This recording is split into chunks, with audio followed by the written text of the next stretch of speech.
बच्चों, आप लोगों का क्लास में स्वागत है। आज हम लोग पढ़ेंगे बल तथा गति के नियम में गति के दूसरा नियम, जिसको हम लोग न्यूटन के दूसरे नियम के नाम से भी जानते हैं। तो गति के दूसरा नियम हम लोग पढ़ेंगे और इसको बहुत ध्यान से आप लोग समझेंगे और देखेंगे। खास तौर से मैं आप लोगों को गति के पहला नियम बताया था। इसके पहले गति के पहले नियम में मैंने बताया था कि यदि कोई वस्तु विरामावस्था में है तो विरामावस्था में ही रहेगी, और यदि वो गति की अवस्था में है तो गति की अवस्था में ही रहेगी जब तक कि उस पर कोई बाह्य बल न लगाया जाए। मेरे कहने का मतलब यह है कि यदि कोई वस्तु विरामावस्था में है तो विरामावस्था में ही बनी रहेगी जब तक हम इसे बल नहीं लगाएंगे। ऐसे वस्तु स्थिर है तो यहीं पे पड़ी रहेगी, जब इस पर बल लगाएंगे तो ये गतिमान हो जाएगी। तो कहने का मतलब ये है कि न्यूटन के पहला नियम आप लोग बहुत अच्छी तरह से समझ गए होंगे। पहला नियम। दूसरा बल की जो परिभाषा होती है, मैंने ये भी चर्चा किया था पहले वाले में कि बल वह धक्का या खिंचाव है जो किसी वस्तु की विराम की अवस्था या गति की अवस्था को परिवर्तित कर देता है। मतलब बल वह बाह्य कारक है जो किसी वस्तु की क्या करती है, स्थिति में परिवर्तन कर देता है। तो अब हम चर्चा कर रहे हैं न्यूटन के गति के दूसरे नियम की। किसके दूसरे नियम की? तो देखिए, न्यूटन के गति के दूसरे नियम पढ़ने के पहले थोड़ा सा आप लोगों को इस बारे में जानकारी होना चाहिए कि वस्तु का प्रारंभिक वेग क्या होता है, वस्तु का अंतिम वेग क्या होता है। बच्चे सब जानते हैं, हमारे पहले बताया गया होगा पहले चैप्टर में कि वस्तु के प्रारंभिक वेग को हम u कहते हैं, वस्तु के अंतिम वेग को हम v कहते हैं, समय को t कहते हैं और द्रव्यमान को m कहते हैं। तो ये सारी चीजें आपको पहले ही बताया गया होगा, इसकी जानकारी होनी चाहिए। वस्तु का प्रारंभिक वेग u है। u का मतलब क्या होता है? वस्तु के जो वेग होता है वो दो होता है। जब गाड़ी स्टार्ट होती है तो शुरू में उसका वेग कम होता है और बाद में उसका वेग क्या होता है, फास्ट हो जाता है, तेज हो जाता है। मेरे कहने का मतलब यह है, शुरुआत में वेग क्या होता है, कम होता है, और बाद में वेग क्या होता है, ज्यादा हो जाता है। तो इस प्रकार से आप समझ गए होंगे। अब देखिए, वस्तु द्वारा उत्पन्न प्रभाव वस्तु के द्रव्यमान तथा वेग पर निर्भर करता है। देखिए, वस्तु जो होती है बेटा, जो वस्तु का जो प्रभाव होता है, वस्तु द्वारा जो उत्पन्न प्रभाव होता है, वह वस्तु के द्रव्यमान तथा वेग पर निर्भर करता है। तो मेरे कहने का मतलब यह है कि वस्तु का जो प्रभाव होता है, जो वस्तु द्वारा जो उत्पन्न प्रभाव होता है, वो वस्तु के किस पे निर्भर करता है, वेग पर और द्रव्यमान पे। वेग पे कैसे निर्भर करता है मैं बता रहा हूं। देखिए, जैसे मान लीजिए कोई वस्तु है और उस वस्तु के वेग पे निर्भर करता है। तो मैंने आपसे कहा कि एक जो बंदूक की ये गोली है और बंदूक की गोली को मैं ऐसे हाथ से किसी को मार दिया, उठा के बंदूक की गोली लिया और बंदूक की गोली को किसी व्यक्ति के ऊपर ऐसे फेंक दिया, तो क्या वो व्यक्ति मर जाएगा? नहीं। लेकिन इसी बंदूक की गोली को यदि बंदूक में भर कर और उसे मारा जाता है तो वह व्यक्ति क्या होता है, मर सकता है। इसका मतलब क्या हुआ? इसका मतलब यह हुआ कि जब इस गोली को ऐसे ऐसे ही मारा गया, हाथ से ऐसे मतलब फेंक करके मारा गया, तो इसका वेग कम होता है। इसका वेग क्या होता है, कम होता है। लेकिन जब इसी को हम बंदूक में भर करके मारेंगे तो इस गोली का जो वेग है वो बहुत अधिक हो जाता है, और बहुत जब अधिक हो जाएगा वेग तो व्यक्ति क्या होगा, मर सकता है। तो कहने का मतलब ये है कि जो ये वस्तु है, इसका प्रभाव, इसके द्वारा उत्पन्न प्रभाव दिखाई दे रहा है। तो इसका मतलब ये है कि ये वेग पर निर्भर करता है। जैसे मैं आपसे कहूं कि जैसे कोई छोटी सी कोई वस्तु है और मान लीजिए कि उसे हम धीरे से फेंक रहे हैं, ऐसे धीरे से मार रहे हैं, तो धीरे से मारेंगे तो उसे चोट कम लगेगा। और इसी को हम बहुत तेजी से मार रहे हैं, बहुत तेजी से उसे बहुत स्पीड से मार रहे हैं, तो उसे बहुत ज्यादा चोट लगेगा। तो मेरे कहने का मतलब क्या है? मेरे कहने का मतलब है कि ये जो वस्तु है इसके द्वारा जो प्रभाव है वो वेग पर निर्भर करता है। यदि वेग ज्यादा होगा तो प्रभाव भी ज्यादा होगा, और यदि वेग कम होगा तो प्रभाव भी कम होगा।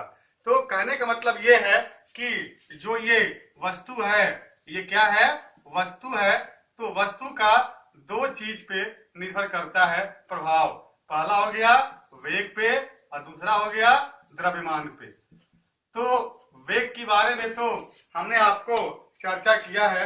अब हम वस्तु के द्रव्यमान के बारे में चर्चा करना चाहते हैं। देखिए, आपको बताना मैं चाहूंगा कि द्रव्यमान मतलब आप समझते ही हैं द्रव्यमान क्या होता है। जैसे मान लीजिए कि आप कहीं जा रहे हैं और किसी छोटे से जो बच्चा दौड़ता हुआ आ रहा है उससे आप टकरा गए, तो बच्चा का द्रव्यमान क्या है? कम है। तो उससे आप टकरा जाएंगे तो आप पे कोई प्रभाव नहीं पड़ेगा, आप मरेंगे नहीं। लेकिन यही चीज यदि आप कहीं जा रहे हैं और एक ट्रक आ रही है और आप ट्रक से टकरा जाएं, तो ट्रक से टकरा जाएंगे तो आपकी मृत्यु हो सकती है। ये ऐसा क्यों होता है? क्योंकि ट्रक का जो द्रव्यमान है बहुत ज्यादा होता है और जो बच्चा था उसका द्रव्यमान क्या होता है? कम होता है। तो जब द्रव्यमान ज्यादा है ट्रक का तो उसका प्रभाव भी ज्यादा होगा, और जब प्रभाव ज्यादा होगा तो व्यक्ति की मृत्यु हो जाती है। अब बच्चा का द्रव्यमान कम है, तो द्रव्यमान कम होने पर उत्पन्न जो प्रभाव होता है वस्तु का वो कम होता है, और द्रव्यमान जब ज्यादा हो जाए तो वस्तु द्वारा जो उत्पन्न प्रभाव होता है वो क्या होता है बेटा? देखिए, द्रव्यमान जब ज्यादा होता है, ये जो द्रव्यमान है जब ज्यादा होता है तो वस्तु द्वारा उत्पन्न जो प्रभाव है वो क्या होता है? ज्यादा होता है। और जब द्रव्यमान कम होता है तो वस्तु द्वारा उत्पन्न प्रभाव कम होता है। तो इसको याद रखने की आवश्यकता है कि कोई वस्तु का जो उत्पन्न प्रभाव होता है वो द्रव्यमान और वेग पर निर्भर करता है। तो मेरे कहने का मतलब ये है, जैसे एक अदर एग्जांपल देता हूं। जैसे मान लीजिए कि मैं 10 ग्राम के पत्थर से किसी को ऐसे मार दिया, तो 10 ग्राम के पत्थर से हमने किसी व्यक्ति को मारा, और फिर यहाँ पे 20 किलोग्राम के पत्थर से मैं मारा। तो यहाँ देखिए, यहाँ पे जो द्रव्यमान है वो क्या है? कम है, और यहाँ पे जो द्रव्यमान है वो क्या है? ज्यादा है। तो आप देखेंगे कि जब 20 किलोग्राम के पत्थर से जब हम मारेंगे तो उसको ज्यादा चोट लगेगा। जब ज्यादा चोट लगेगा तो इसका मतलब उस वस्तु द्वारा जो प्रभाव होगा वो ज्यादा होगा। और यदि 10 ग्राम की वस्तु से हम व्यक्ति को मारते हैं तो उसको कम चोट लगेगा। इसका मतलब कि उस वस्तु को जब कम चोट लगेगा तो इस वस्तु द्वारा जो उत्पन्न प्रभाव है वो क्या होगा? ये कम होगा। तो मेरे कहने का मतलब ये है कि जब द्रव्यमान जब ज्यादा होता है तो वस्तु द्वारा उत्पन्न प्रभाव भी क्या होता है बेटा? क्या होता है? ज्यादा होता है। और जब द्रव्यमान कम होता है तो वस्तु द्वारा जो उत्पन्न प्रभाव होता है वो भी क्या होता है? कम होता है। इसका मतलब ये है कि हमको इतना पता चल गया कि जो वस्तु का प्रभाव है वो दो चीजों पे निर्भर करता है, एक वेग पर और एक द्रव्यमान पर। एक वेग पर और एक द्रव्यमान पर। तो हम जानते हैं कि जब ये वस्तु का जो प्रभाव है वो वेग और द्रव्यमान पर निर्भर करता है तो उसी को हम क्या कहते हैं? संवेग कहते हैं। क्या कहते हैं? संवेग। यदि मैंने अभी वही बताया था कि ये वस्तु है, इसके दो चीजों पर प्रभाव पड़ता है, एक द्रव्यमान पर और दूसरा वेग पर। तो जो द्रव्यमान है और वेग है, इन दोनों का जो गुणनफल होता है, क्या होता है? गुणनफल। तो वही क्या कहलाता है? संवेग कहलाता है। क्या कहलाता है? संवेग। तो संवेग P बराबर, संवेग को हम किससे प्रदर्शित करते हैं? P से। तो संवेग P बराबर क्या होता है? M into V। M क्या है? द्रव्यमान है, और V क्या है बेटा? वेग है। जहां भी कोई दिक्कत होगी आप हमें पूछिएगा और इस मैटर को मैं पूरा बढ़िया से क्लियर कर दूंगा, कहीं कोई डाउट नहीं रह सकता है। तो मैंने बताया किसी वस्तु का संवेग उसके द्रव्यमान तथा वेग के गुणनफल के बराबर होता है। तो मैंने अभी अभी बताया था कि संवेग आया कहां से, तो संवेग आया है वस्तु से। मैंने अभी बताया था कि जो वस्तु का प्रभाव है वो दो चीजों पर निर्भर करता है, एक द्रव्यमान पे और दूसरा वेग पे। तो एक द्रव्यमान पे और दूसरा वेग पे, इसका मतलब हमें दो चीज मिल गया। क्या क्या मिला? एक द्रव्यमान मिल गया और एक वेग मिल गया। तो द्रव्यमान और वेग के जो गुणनफल होता है वही क्या कहलाता है? संवेग कहलाता है। तो हम जानते हैं कि जो संवेग P बराबर जो होता है m गुणे v। m क्या है? ये m क्या है? द्रव्यमान है और v क्या है? वेग है। तो संवेग क्या होता है बेटा? एक सदिश राशि होती है। संवेग क्या होता है? एक सदिश राशि होती है। अब देखिए, मैंने आपको बताया था कि संवेग का मात्रक लिखना है। तो मैंने अभी बताया था कि संवेग बराबर द्रव्यमान गुणे वेग। तो द्रव्यमान का मात्रक क्या होता है? किलोग्राम। क्या होता है? किलोग्राम। और गुणे वेग का मात्रक क्या होता है? मीटर प्रति सेकंड। तो संवेग का मात्रक क्या हो गया? किलोग्राम मीटर प्रति सेकंड। तो संवेग का मात्रक हो गया किलोग्राम मीटर प्रति सेकंड। तो कभी कभी ये परीक्षा में आता भी है, कभी कभी परीक्षा में आता है कि संवेग का मात्रक क्या होता है, तो आप बताएंगे किलोग्राम मीटर प्रति सेकंड। और ये आता है कि संवेग का सूत्र क्या होता है? तो द्रव्यमान गुणे वेग।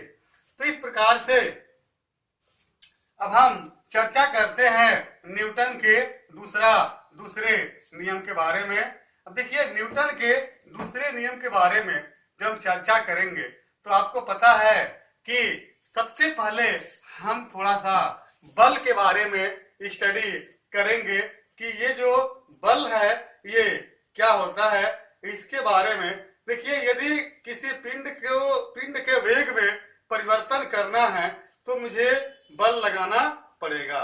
मतलब मेरे कहने का मतलब ये है कि जैसे मान लीजिए कोई बच्चा साइकिल से धीरे धीरे जा रहा है और मैं चाहता हूं कि जो साइकिल की स्पीड है उसको हम तेज कर दें। तो मैं यदि पीछे से बल लगा दूंगा तेजी से तो साइकिल की स्पीड ज्यादा हो जाएगी। ठीक है ना? तो इसका मतलब ये है कि किसी भी वस्तु पर यदि हम बल लगाते हैं तो उसका वेग में क्या होता है? परिवर्तन होता है। जब तक हम बल नहीं लगाएंगे तब तक उसके वेग में परिवर्तन होगा ही नहीं। जैसे मान लीजिए कि कोई अपना जो है गाड़ी लेकर के, गाड़ी मतलब कोई ठेला गाड़ी जैसे सब्जी वाले देखे होंगे, ठेलिया पे सब्जी बेचते हैं ना, तो ठेलिया लेके जा रहा है। तो ठेलिया पर यदि वो धीरे धीरे बल लगाता है तो ठेलिया धीरे धीरे चलेगी, यदि वो तेजी से बल लगाता है तो उसका वेग क्या होगा? बढ़ जाएगा। तो इसका मतलब ये होता है कि जो ये बल होता है वो क्या करता है? वेग में क्या कर देता है? परिवर्तन। वेग में परिवर्तन कर देता है। तो जो ये बल होता है वो वस्तु के वेग में परिवर्तन कर देता है। अर्थात वेग जो बल होता है बेटा, ये बल जो होता है बराबर वेग में परिवर्तन। तो वेग में परिवर्तन का मतलब वेग दो होता है, एक प्रारंभिक वेग और एक अंतिम वेग। तो हम यही कह सकते हैं कि जो ये बल होता है, ये बल क्या होता है? वेग में परिवर्तन के दर के बराबर होता है। तो वही चीज यहाँ पे लिखा है, किसी वस्तु के संवेग में परिवर्तन की दर उस पर लगने वाले आरोपित असंतुलित बल के समानुपाती होता है। मैंने अभी अभी कहा था कि जब वस्तु पे बल लगता है तो उसके वेग में परिवर्तन होता है, और जब वेग में परिवर्तन होगा तो उसके संवेग में भी परिवर्तन होगा, क्योंकि संवेग में क्या जुड़ा हुआ है? वेग। संवेग बराबर क्या होता है? द्रव्यमान गुणे वेग। तो ये जब वेग में परिवर्तन होगा तो संवेग में भी क्या होगा? परिवर्तन होगा। तो वही चीज यहाँ पर लिखा गया है कि किसी भी वस्तु के संवेग में परिवर्तन की दर उस पर लगने वाले आरोपित बल के समानुपाती होता है। माना कि कोई m द्रव्यमान की वस्तु है और उसका प्रारंभिक वेग u है और t समय तक उस पर f बल लगाने पर उसका वेग क्या हो जाता है, v हो जाता है। मैंने अभी बताया था कि वस्तु का द्रव्यमान m है और वो जो है शुरुआत का जो वेग है, प्रारंभिक वेग है वो u है, और जब उस पर बल लगाएंगे तो कितने समय तक लगाएंगे, तो t समय तक हम लगा रहे हैं, तो उसका वेग बढ़ जाएगा, तो v हो जाएगा वेग। अब प्रारंभिक संवेग p1 होता है। p क्या है, संवेग। वन मतलब प्रारंभिक, मतलब पहला संवेग, प्रारंभिक संवेग m इंटू यू, द्रव्यमान गुणे प्रारंभिक वेग। जब प्रारंभिक संवेग आवे तो द्रव्यमान गुणे प्रारंभिक वेग कहेंगे, और जब P2 क्या है बेटा, अंतिम संवेग, जब ये अंतिम संवेग आएगा तो द्रव्यमान गुणे अंतिम वेग, तो ये P2 हो गया। अब संवेग में परिवर्तन, संवेग में परिवर्तन मतलब क्या होता है, अंतिम संवेग माइनस प्रारंभिक संवेग, मतलब P2 माइनस P1। P2 क्या है, अंतिम संवेग, और P1 क्या है, प्रारंभिक संवेग।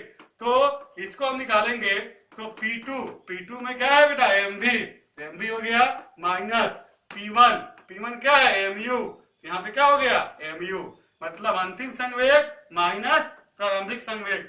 अब संवेग में परिवर्तन की दर ये समानुपाती होता है, संवेग में परिवर्तन की दर समानुपाती होता है mv minus mu by delta t। mv क्या है, अंतिम संवेग, mu क्या है, प्रारंभिक संवेग, बाई t क्या है, समय। तो आपने देखा कि जो ये बल लगता है, ये बल ही क्या करता है, संवेग में परिवर्तन करता है। तो बल जो होता है F, ये समानुपाती होता है m v minus u by t, मतलब संवेग में परिवर्तन की दर। तो आपने क्या देखा कि जो ये बल है वो संवेग में परिवर्तन के दर के बराबर होता है। अब यहाँ पे देखिए, यदि हम इस समानुपाती के चिन्ह को जब हटाते हैं तो क्या होगा। अब यहाँ पे थोड़ा मैं आप लोगों को समझा रहा हूं।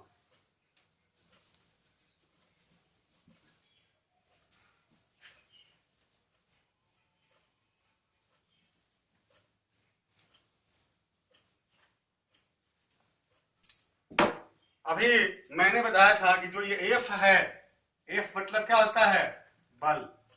ये जो F है, F समानुपाती होता है mv माइनस mu, ये mv है, ठीक है ना, mv minus mu by t।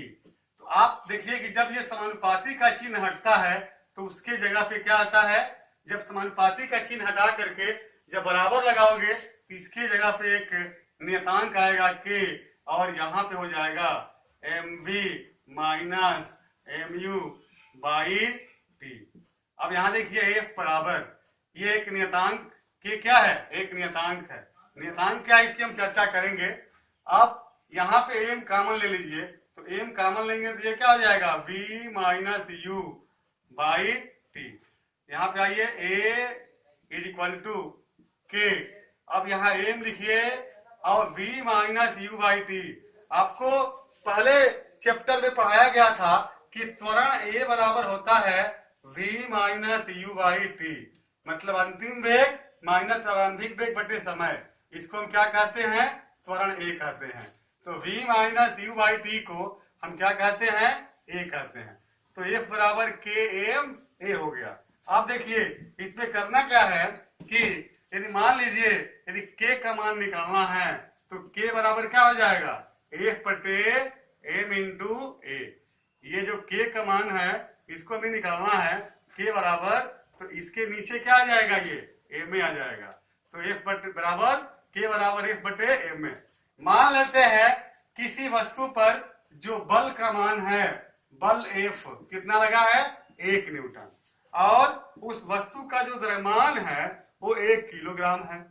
तो यदि 1 किलोग्राम के द्रव्यमान की वस्तु पर आप यदि 1 न्यूटन का बल लगाते हो तो इसमें जो त्वरण A होगा वो कितना आएगा, 1 मीटर पर सेकेंड स्क्वायर का त्वरण उत्पन्न होगा। तो यदि मान को हम रखते हैं इसमें तो K बराबर F कितना लगा है बेटा, 1 न्यूटन, बटे में m इंटू ए, m कितना है, 1 किलोग्राम, गुणे a कितना है, a बराबर है 1 मीटर पर सेकेंड स्क्वायर, तो 1, तो 1 बटे 1 बराबर क्या हो गया, 1।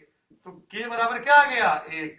अब इस k का मान आप इस समीकरण में रखोगे, इसमें, तो 1 में रखोगे k का मान, तो यहां लिखोगे 1 बराबर 1, k का मान क्या हो गया 1 गुणे ma। f बराबर 1 में ma से गुणा करेंगे तो क्या हो जाएगा ma। ये हमारा क्या हो गया, सिद्ध हो गया। तो हम कह सकते हैं किसी भी वस्तु पर जो ये बल लगा है F, वो द्रव्यमान और त्वरण के गुणनफल के बराबर होता है। तो न्यूटन के दूसरा नियम क्या होता है बेटा, न्यूटन के दूसरा नियम यही होता है कि किसी भी वस्तु पर लगाया गया बल उस वस्तु के संवेग में परिवर्तन के दर के बराबर होता है। तो अभी मैंने आप लोगों को बताया था, क्या बताया, कि किसी भी वस्तु पर जो लगाया गया बल F है वो संवेग में परिवर्तन की दर के बराबर होता है। मतलब ये क्या है, ये बल है और ये अंतिम संवेग माइनस प्रारंभिक संवेग बटे समय, इसे हम क्या कहेंगे, संवेग में परिवर्तन की दर। आई बात समझ में। अब यहाँ पे समझेंगे कि हम जानते हैं कि F बराबर होता है mv minus mu by T. मतलब ये जो बल है, ये क्या है, ये बल है वो संवेग में परिवर्तन की दर के बराबर होता है। तो F बराबर हो गया mv minus mu by T. अब यहाँ पे हम थोड़ा सा समझेंगे कि इसका मतलब क्या होता है। देखिए जो समय है, समय की, ये टी का है, समय है, समय की बहुत महत्वपूर्ण यहाँ पे भूमिका होती है। यदि मान लेते हैं कि समय का जो मान है, यदि हम समय को कम कर दें, तो जब समय को कम करेंगे तो बल का मान क्या होगा, ज्यादा हो जाएगा। और यदि समय को हम अधिक कर दें तो बल का मान क्या होगा, कम हो जाएगा।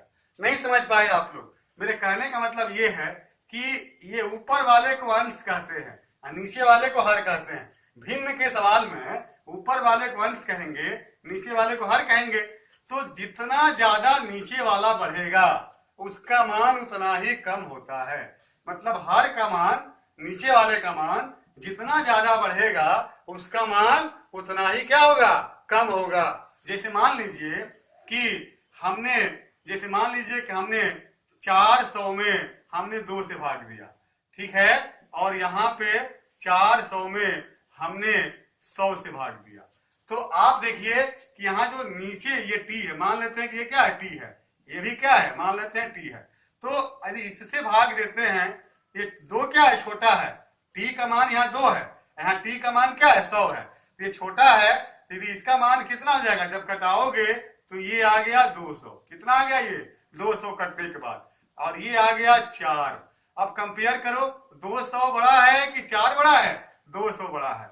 इसका मतलब 200 बड़ा है, इसका मतलब इसका समय क्या है, छोटा है। जब समय छोटा होगा, समय कम होगा, तो इसका मान क्या होगा, ज्यादा होगा। और जब समय ज्यादा हो गया, 100 हो गया, 2 से 100 हो गया, तो यहाँ पे देखिए 4 आ गया, तो इसका प्रभाव क्या हो गया, कम हो गया। तो ये नीचे वाला जो नंबर है, समय यदि बढ़ेगा, तो समय यदि बढ़ेगा तो बल का मान क्या होगा, कम होगा। यहाँ देखिए समय ज्यादा होगा तो बल का मान क्या होगा, कम।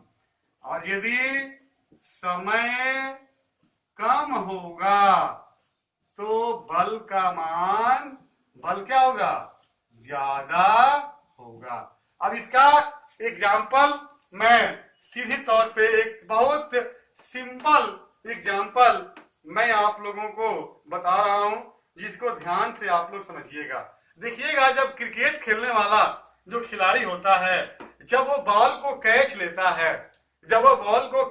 है, तो आप देखे होंगे कि बॉल को पकड़ने के बाद वो ऐसे खींचता है, ऐसे यहां से पकड़ करके यहां तक खींचता है। क्यों खींचता है, क्योंकि यदि वो यहीं पे रोक लिया तो बहुत कम समय लगेगा। तो वो चाहता है कि जो समय का मान है जो ये समय का मान है वो ज्यादा हो जाए, मतलब ज्यादा समय में उस बॉल को हम रोकें। तो जब समय जब ज्यादा लगेगा तो इस संवेग में परिवर्तन का जो मान होगा वो क्या होगा, कम होगा। भाई समय ज्यादा, देखिए यहाँ पे लिखा हूं मैं, समय ज्यादा तो बल कम। तो जब ज्यादा समय लगेगा, उसको कैच लेने में ज्यादा समय लगा, यहां से यहां पे ले आके लिया, तो बल का मान कम लगेगा, अतः उसके हाथ में चोट कम लगेगी। हाथ में चोट क्या लगेगी, कम लगेगी। और यदि मान लीजिए कि वो कम समय में कैच लेता, जैसे उधर से बॉल आ रही है, हमने तुरंत इसको यहां पे पकड़ लिया, तो पकड़ेंगे तो हाथ में चोट ज्यादा लगेगा, लेकिन पकड़ करके थोड़ा खींचेंगे, पीछे ले आएंगे, तो यहां से यहां तक आने में थोड़ा समय क्या होता है, ज्यादा लगेगा ना। समय जब ज्यादा लगेगा तो बल का मान क्या होगा, कम होगा। समय जब ज्यादा लगेगा तो बल का मान क्या होगा, कम होगा। तो इस प्रकार से आप समझ गए होंगे कि वो क्यों पकड़ करके खींचता है। इसलिए खींचता है कि समय को ज्यादा करने के लिए। जब समय ज्यादा जब लगेगा तो हाथ में चोट कम लगेगी। क्यों, क्योंकि बल का मान कम लगेगा।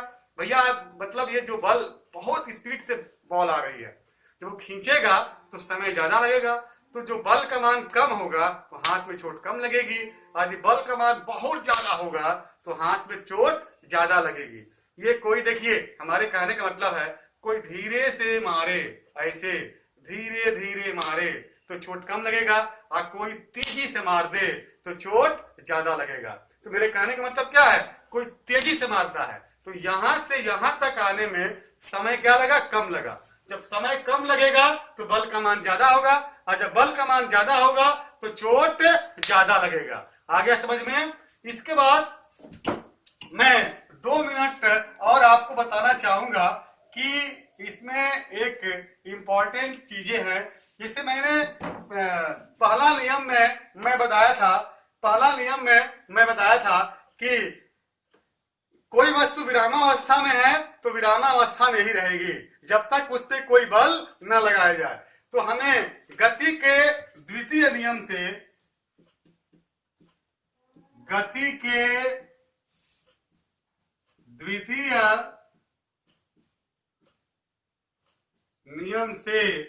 पहले नियम प्राप्त करना है। क्या करना है, प्राप्त करना है। पहला नियम क्या था गति का, पहला नियम तो बेटा गति का यही था कि यदि कोई वस्तु विरामावस्था में है तो वह विरामावस्था में ही रहेगी। मतलब यदि ये वस्तु यहाँ पे रखी हुई है तो जब तक हम इस पे बल नहीं लगाएंगे तब तक ये वस्तु यहाँ से गतिमान नहीं होगी। तो मेरे कहने का मतलब ये है कि गति के दूसरा नियम से पहला नियम लाना है। मतलब दूसरा नियम से पहला नियम लाने का मतलब ये है कि दूसरा नियम क्या है, F बराबर m इंटू ए। ठीक है, अब देखिए F बराबर ये क्या है, m हो गया, और यहां पे देखिए मेरे कहने का मतलब ये है कि यहाँ पे a बराबर क्या होता है, v minus you by T. पढ़े हैं आप लोग, अभी यही बताया था, a बराबर v minus you by T.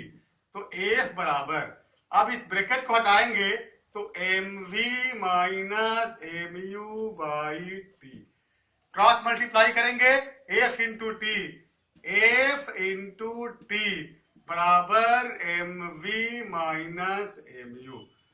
तो f इंटू टी बराबर, इसमें m कॉमन ले लीजिए तो क्या हो गया, v minus u। m common ले लिया तो क्या हो गया, ये v माइनस u। अब देखिए f इंटू टी, ये बाई m नीचे ले आते हैं तो इधर क्या हो जाएगा, v माइनस u। ठीक है, अब देखिए मैंने अभी क्या कहा कि यदि बल का मान, ये जो बल है, बल का मान हमने 0 कर दें, तो 0 करेंगे तो 0 इंटू टी बाई एम बराबर v माइनस यू। तो इसका मान क्या हो जाएगा, 0 बराबर v माइनस यू। तो v बराबर क्या हो जाएगा, u। इसका मतलब क्या हुआ, इसका मतलब यह हुआ कि यदि किसी वस्तु पर आप जब बल लगाओगे तभी वस्तु में अंतिम वेग आएगा। अब देखिए बल का मान 0 हो गया, जब बल का मान 0 हो गया तो अंतिम वेग और प्रारंभिक वेग दोनों क्या होगा, बराबर होगा। मेरे कहने का मतलब ये है कि जब हम इस पे बल लगाएंगे ही नहीं, ये डेक्टर हमारी हाथ पे लगी है, और जब इस पे हम बल ही नहीं लगाएंगे, तो जब बल नहीं लगाएंगे तो इसका प्रारंभिक वेग और अंतिम वेग दोनों क्या होगा, एक समान ही होगा। तो आप इसको खास तौर से समझ गए होंगे। तो कहीं किसी को यदि इसमें डाउट होगा वो हमसे पूछेगा। और आज के लिए धन्यवाद। फिर अगले दिन न्यूटन के तीसरे नियम की हम चर्चा करेंगे। धन्यवाद।